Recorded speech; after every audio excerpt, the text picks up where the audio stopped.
Welcome to my channel. I'm Scott, and in this video I'm going to walk you through the process of valuing Pfizer's stock by analyzing their financial statements and dissecting their financial ratios so we can determine if it's a buy or a sell. Let's get started with the model. This is a large cap company, 150 billion market cap. They're trading at $27 a share, and they have 5.6 billion shares outstanding. Let's look at their financials. The way you value a company is you estimate the free cash flows into the future, and then you discount those numbers back to today's value. That's what we're doing in this video. And free cash flow is cash flow from operations minus capital expenditures. They had a solid 11.6 billion in 2020. And then it nearly tripled to almost 30 billion in 2021. It dropped a little in 2022, but it has come down a lot in the trailing 12 months. It's 8.2 billion. Net income is the profit or loss on the income statement. It's revenue minus expenses. And that goes up more than 300% from 2020 to 2022, over 30 billion. It does drop quite a bit to 10.5 billion in the trailing 12 months. Revenue is a sales for the company, and that goes up 2.5 times. From 41 billion to 100 billion, but it drops a ton in the trailing 12 months to 69 billion. And as you probably know, the stock has been coming down a lot lately. It hasn't traded this low in years, maybe decades. We estimated 4 years of future free cash flows. We also estimated a terminal value of all cash flows past year 4, that's 222 billion. We discounted those numbers back to today using the weighted average cost of capital. We get a value of the company of $202 billion. We divide that by 5.6 billion shares. And we get a calculated stock price of $36. They're trading at $27, so they're trading at a 26% discount. It's a buy according to the model. So it's really hard to imagine this stock dropping that much more. I guess it could come down to 100 billion. But the company is not going to go bankrupt. They're a pretty solid company. They have a ton of patents, a ton of drugs, and lots in their pipeline. So there's been just a huge sell-off. But when is the right time to jump in? Obviously, it wasn't last month or the month before.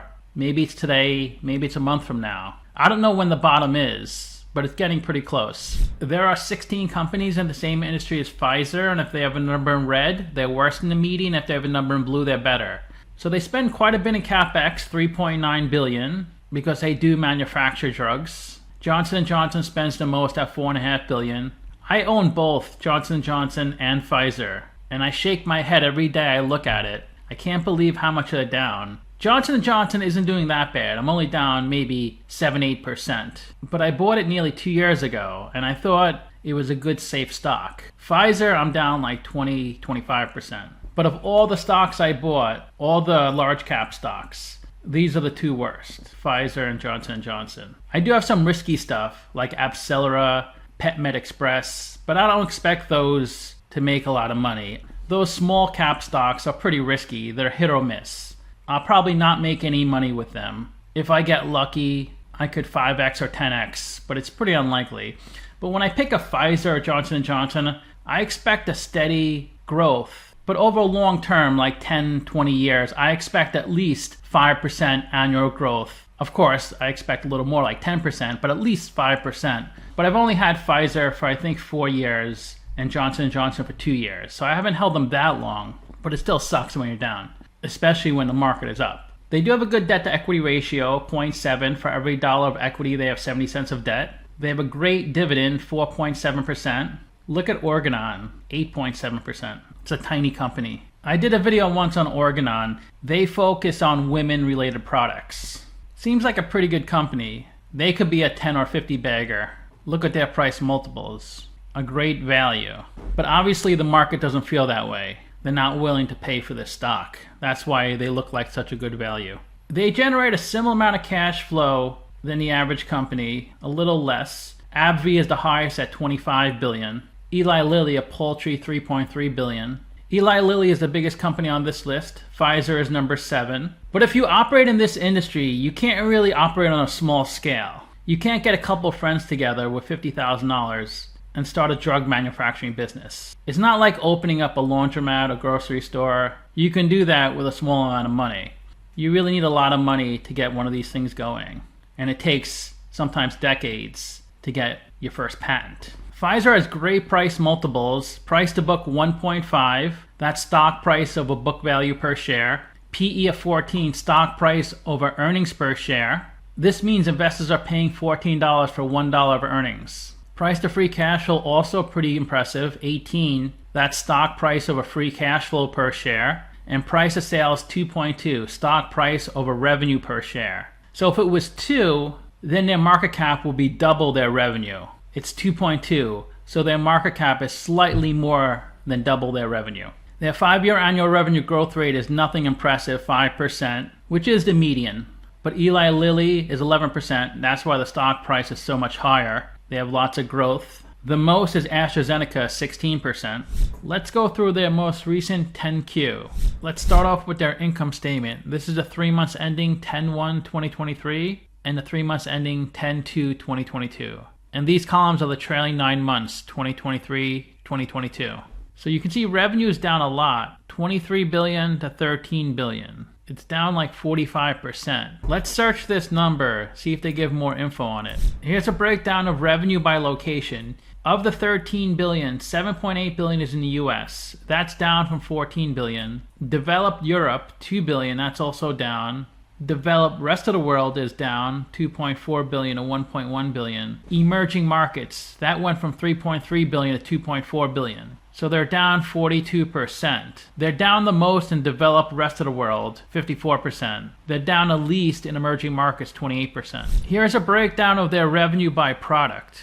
In primary care, their revenue is down about $9.5 billion. It was 15.8 billion in the third quarter of 2022. Now it's 6.3 billion. That's pretty much the reason for the decline.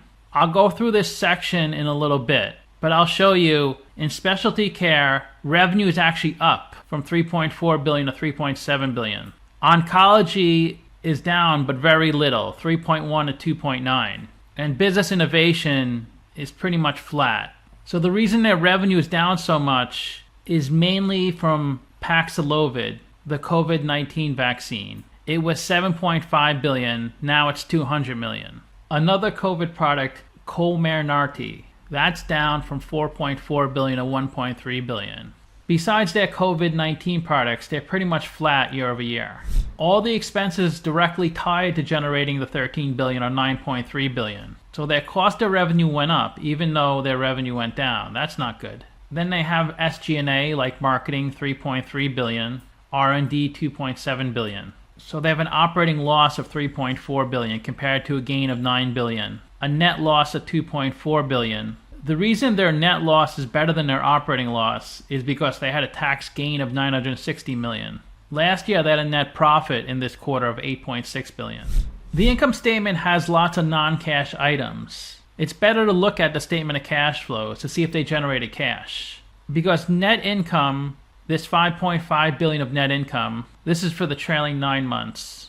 That's their accounting profit. That's not actual cash.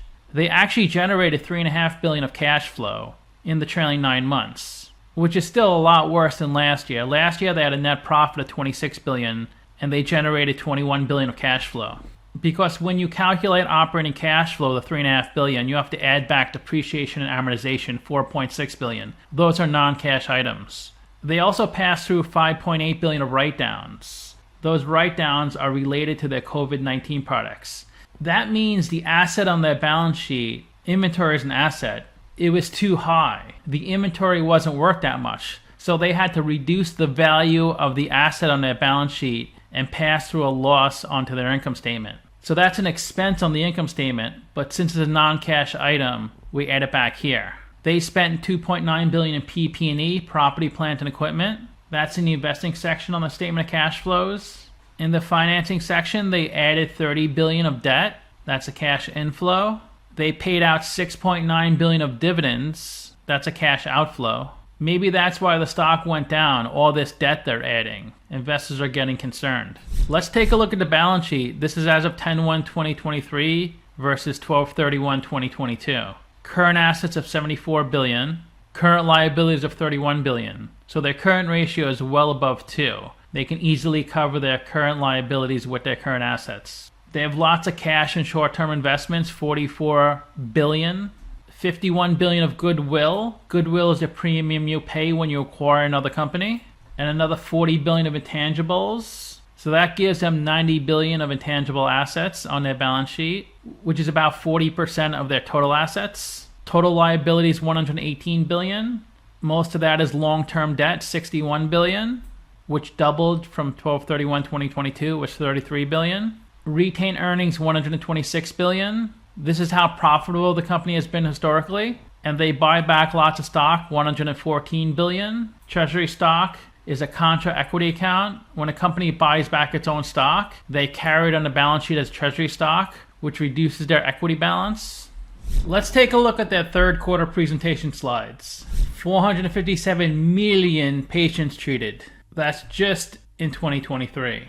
On this slide, they're highlighting their non-COVID portfolio. Abrezvo, that's 375 million. Abrezvo is a vaccine for the prevention of LRTD, and that's caused by RSV in people over 60 years old. LRTD is lower respiratory tract disease. RSV is a common respiratory virus. Nurtec and Videra, 233 million. Oxbryta, 85 million. Vintiquel, almost 900 million. That's up 47%. And Prevnar, their big one, 1.9 billion, up 15%. Prevnar is a pneumonia vaccine. It's used by children, also adults use it as well. I think the sweet spot is 20 billion of quarterly revenue. That's when they're really hitting their stride, giving a lot back to investors and able to grow a lot more. So they expect to hit that 20 billion by 2030 again.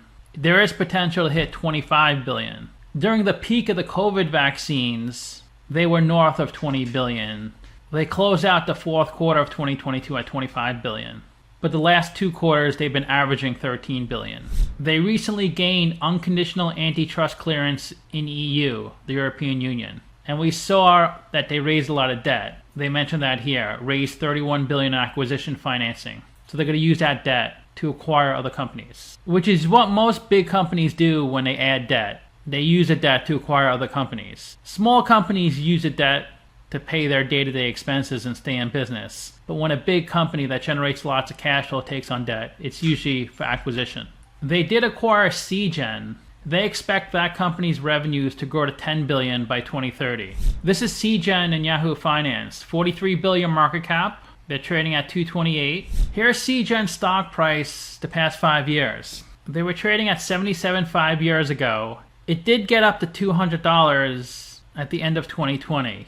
It was down to 122 leading into 2023. Then in March is when Pfizer announced the acquisition. And when a company announces an acquisition, the stock usually goes up 30 to 50% on average. And they went from 138 to 200 right away. Then it traded sideways from March until August. And then it's been creeping up from then. It went from 200 to 228. They're just putting the finishing touches on the acquisition. This month, they should complete all the paperwork. Actually, I just double-checked Pfizer's website. They did complete the acquisition at $229 a share. So it's a done deal. I think it was last week they totally completed the acquisition. Their revenue is pretty low this quarter, 13.2 billion, down 41%. Their cost of revenue is up a lot. It's up 44% to 8.9 billion. And they mention here, if you exclude their COVID drugs, Comirnaty and Paxlovid, they're not doing that bad. It's just those 2 drugs generated so much revenue in previous quarters and previous years that it makes their numbers look so much worse now. The reason their cost of revenue went up so much is because of that inventory write-down. Remember I mentioned that earlier? I explained it a little bit when we looked at the statement of cash flows. That's why their cost of revenue was so high. It should have been 5.6 billion lower because that write-down is a one-time item. And most of that write-down is for Paxlovid, 4.7 billion. Their 2023 guidance is about 60 billion of revenue. The stock market was expecting more, which is why their stock came down, because they were over 100 billion in 2022, and they were over 80 billion in 2021. Although if you look at 2020, it was only 40 billion revenue, so they're up about 50% from 2020. This is how they're deploying cash. 8 billion is to R&D, improving their current products or developing new ones. And 7 billion goes back to you, the shareholder, in terms of paying a dividend as well as share repurchases. They have a bunch of flu vaccines in various stages. one flu vaccine in phase 3. Then they have a flu/COVID vaccine. That's at the end of phase 2. Phase 3 is coming in the next few months. A COVID-19 and RSV vaccine. That's in the middle of phase 2. And I mentioned earlier, RSV is a common respiratory virus caused by the common cold. Another flu RSV vaccine. That's in the middle of phase 1. And they have another flu COVID-19 RSV vaccine. They just finished preclinical trials. Here's a list of their vaccines: oncology drugs, anti-infectives, inflammatory, and immunology. So a really solid pipeline. A little less than half their business is primary care. Specialty care, 28%, oncology, 22%, and a small amount in business innovation. Prevnar is their moneymaker. That's 14% of their revenue. Eliquis, 11%. A few other big names, and all their other products is 42% of their revenue. Vyndaqel is up 47%. Prevnar up 15%. But of course, the vaccine drug Comirnaty is down 70%. Let's take a look at the stock on Yahoo Finance. Trading at $27, $150 billion market cap, 6.3% yield. You can calculate the yield differently. Like, you could do the forward dividend yield, which means you take the last dividend payment and multiply it by 4. And that's what they did in Yahoo Finance. You could calculate the trailing dividend yield, which is the last 4 quarters. You sum up the last 4 quarters of dividends and you use that yield. So if a company pays the same exact dividend every quarter, the forward and the trailing would be the same. But let's say a company increased their dividend from 25 cents to 50 cents. Then the forward yield will be much higher than the trailing yield. So when you're comparing yields, you want to compare the same type, either all forward yields or all trailing yields. Although sometimes some sites mess up the calculation. So you might see a site with a yield totally off. Or some people take the quarterly dividend and divide that number by the stock price and call that the yield. But it's not. You have to annualize the yield. So you could take the last dividend and multiply it by 4 if it's a quarterly dividend. If it's an annual dividend, you could just take the last dividend, divide by the stock price. I like looking at Yahoo Finance's stock chart than simply Wall Street. It's just easier to see. If you look back in the early 70s, you can see the stock was pretty steady. It did come down in the mid 70s, came back up, but it really blew up in the early 90s. But they always pay their dividend, as you can see. Let's move it out to more current time. So in the early 90s, it was really low relative to 2000. It went up about 700% in that decade.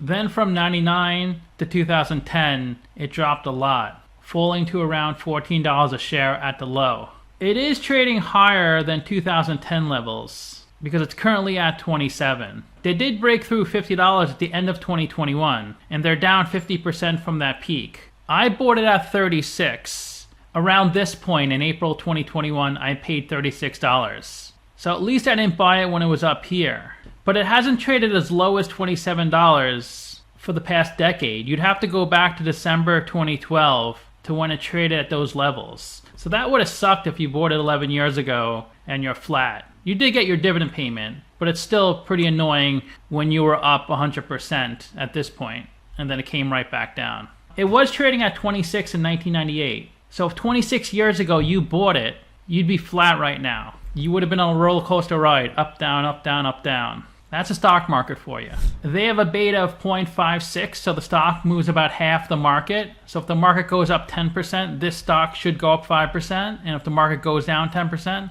this stock should go down 5%. It's down 48% in the past 52 weeks, while the S&P is up 24%. 52-week low is 26, the high is 52. And the stock is on a major decline, trading below its 50-day and 200-day moving average. Very popular stock. 67 million shares have been traded in the past 10 days. 37 million in the past 3 months. That's an average per day. Almost all the shares outstanding are on float. 70% are held by institutions, and 1% of the shares are shorted. They show the forward dividend of 6.3%, the trailing dividend of 6.2%, and they pay out 89% of their earnings and dividends. They did a 2-for-1 stock split in '83. 8 years later, another 2-for-1. 4 years after that, another 2-for-1. 3 years after that, another 2-for-1. 2 years after that, a 3-for-1. And then on November 2020, it was almost a 1-for-1 stock split. Sometimes when companies merge, like two big companies, they do these types of stock splits. So the number of shares are able to combine in the two companies. Let's look at the company on Simply Wall Street. Its last price, 27 and 150 billion market cap, down 7.5% in the past week, down 48% in the past year. Let's learn a little more about the company. Pfizer discovers, develops, manufactures, markets, distributes, and sells biopharmaceutical products worldwide. It offers medicines and vaccines in various therapeutic areas, including cardiovascular, metabolic, migraine, and women's health, under the Eliquis, Nurtec, and Vidura brands, and the Premarin family brands, infectious diseases with unmet medical needs, under the Prevnar family. Nemenrix, some other complicated names, and COVID-19 prevention and treatment, and potential future mRNA, that's messenger RNA. The purpose of an mRNA is to make antibodies specific for COVID-19. Also antiviral products under the Comirnaty and Paxlovid brands. The company provides medicines and vaccines in various therapeutic areas, such as biosimilars for chronic immune inflammatory diseases under the Xeljanz, Enbrel, Inflectra, and some other difficult names. Amyloidosis, hemophilia, endocrine diseases, and sickle cell disease under the Vinquil family, Oxbryta, Benefix, and Genotropin brands. Sterile, injectable, and anti-infective medicines under the Sulperazone, Medrol, and other brands. Biologics, small molecules, immunotherapies, and biosimilars under the Ibrance and other brands. The company is involved in the contract manufacturing business. It serves wholesalers, retailers, hospitals, clinics, government agencies, pharmacies, individual provider offices, retail pharmacies, and integrated delivery systems, as well as disease control and prevention centers. The company has collaboration agreements with Bristol Myers Squibb, Astellas Pharma, Myovant, Merck, Valneva, BioNTech, Arvinas, as well as strategic partnership with CSPC Pharmaceutical Group to launch a local brand of the COVID-19 oral therapeutic treatment. And that partnership is in China, and a collaboration with Carrick Therapeutics. This company was founded in 1849, headquartered in New York City. Simply Wall Street is really high on this one. They're at $97 a share. They say they're 73% undervalued. 22 analysts priced this stock at $35, so they're pretty close to me. In 2012, their revenue was $55 billion, and it was pretty flat for the next 6-7 years. It was still in the low 50s in 2019. Then I guess it struggled in 2020 from COVID, $32 billion. Then their COVID vaccines give them a big boost, over $100 billion for the first time in 2022. But it is coming down a lot. It's down to $69 billion. Still a lot higher than pre-2020 levels. And the forecast for 2024 is $60 billion, 2025, $64 billion. They had $37 billion of debt in 2012. It grew to $63 billion in 2020. They paid it down to $40 billion, but it's back up to $66 billion currently. But if you look at their equity, they always have more equity than debt. So you have to look at the two. If their equity was much lower than their debt, it would be an issue. But in their case, it's not too bad. And they have lots of cash. As you can see, they currently have $44 billion of cash. So they could pay off a big chunk of their debt if they wanted to. These vertical lines on the bottom are their quarterly dividend. And you could see it was 26 cents in 2014. And they raise it every single year. It goes up a few percent each year. It's up to 41 cents currently. And I don't think they ever miss a dividend payment either. But you can see the yield, the blue line here, that was 3.3%. And it was pretty steady over the next 7-8 years. The stock went up a lot in 2022, so the yield came down to 3%. But then the stock started crashing. Now the yield looks really attractive, over 5%. And the forecast is 6.5% by 2025. Their CEO's annual salary is $1.7 million, total compensation $33 million. His tenure as CEO is 5 years. Only one insider buy and one insider sell in the past year. 71% of the company is held by institutions, 29% by the general public. Of course, big companies own this stock. Vanguard 9%, BlackRock 8%, State Street 5%. GEO 2%, Morgan Stanley 1%, BNY Mellon 0.86%, Eaton Vance, a little under 0.5%. They employ lots of people. It was 91,000 in 2012. Its peak was 98,000 in 2015. They're currently at 83,000. They trade in lots of places: the New York Stock Exchange, Mexican Bolsa, London Stock Exchange, Deutsche Börse, Xetra, Colombia Bolsa, Santiago EuroTLX, the Wiener Börse, Lima Bolsa, Kazakhstan, Bulgaria, the BATS Europe, Buenos Aires, and the Equitas Neo. And I think they rebranded this name to the CBOE in Canada. So let me know what you think. Give the video a like, subscribe, or comment below. If you'd like to get a custom valuation or just support the channel, you can become a member by clicking on the link in the description below. Thanks for watching.